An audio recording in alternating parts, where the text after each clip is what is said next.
ବିଜୁ ଜନତା ଦଳ ସ୍ୱଚ୍ଛ ଶାସନ ଦେଉଛି ବୋଲି ଯାହା କୁହାଯାଉଛି ତାହା ଡାହା ମିଛ। ବରଂ ଏ ଦଳର ଶାସନରେ ଏବଂ ଦଳୀୟ ନେତାଙ୍କ ସୁରକ୍ଷା ବଳୟରେ ନାହିଁ ନଥିବା ଦୁର୍ନୀତି ହେଉଛି ଓ ଦଳ ଅନିୟମିତତା ତଥା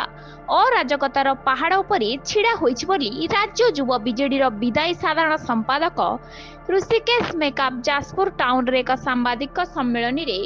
ଗୁରୁତର ଅଭିଯୋଗ ଆଣିଛନ୍ତି। ଯାଜପୁର ବିଧାନସଭା କ୍ଷେତ୍ରର ସଦର ବ୍ଲକ ଅନ୍ତର୍ଗତ ସିମିଳିଆ ପଞ୍ଚାୟତରେ ବ୍ଲକ ବିଜେଡି ସଭାପତି ତଥା ପୂର୍ବତନ ସରପଞ୍ଚ ଦ୍ୱାରା ନାହିଁ ନଥିବା ଦୁର୍ନୀତି ହୋଇଥିବାର ଏକ ଅଭିଯୋଗ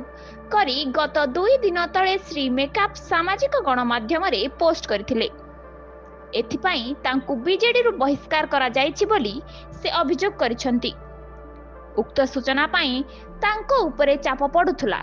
ସେ ସେଥିରେ ଅରାଜି ହେବାରୁ ତାଙ୍କୁ ଦଳରୁ ବହିଷ୍କାର କରାଯାଇଛି। ତେବେ ଏହି ସୂଚନାରେ କ'ଣ ରହିଛି ତାଙ୍କୁ ନେଇ ଚର୍ଚ୍ଚା ଜୋର ଧରିଛି। विगत दिन में मुझे 8 मास है विजु जनता दल सामिल होती शंख भवन सामिल होती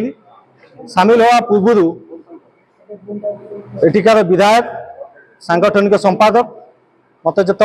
विजु जनता दल को स्वागत करते मुझे गोटे रिक्वेस्ट मोर था कि आज्ञा लोक कम कर मौका मिल तो सुजोग मिल तो जदि सुजोग मिल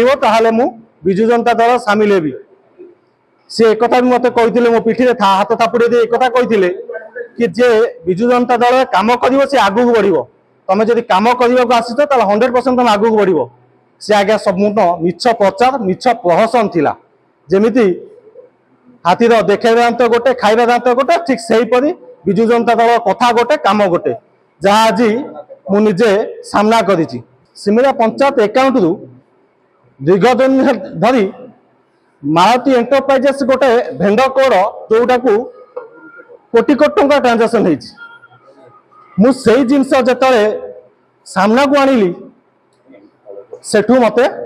तागिद कराला कि जिनस करंतु नहीं। ये सब जिनस परे जेतबेले पहर दिन मु मारुति एंटरप्राइजेस ना रे सोशल मीडिया अकाउंट मु पकईली तापर रिएक्शन पहर दिन राति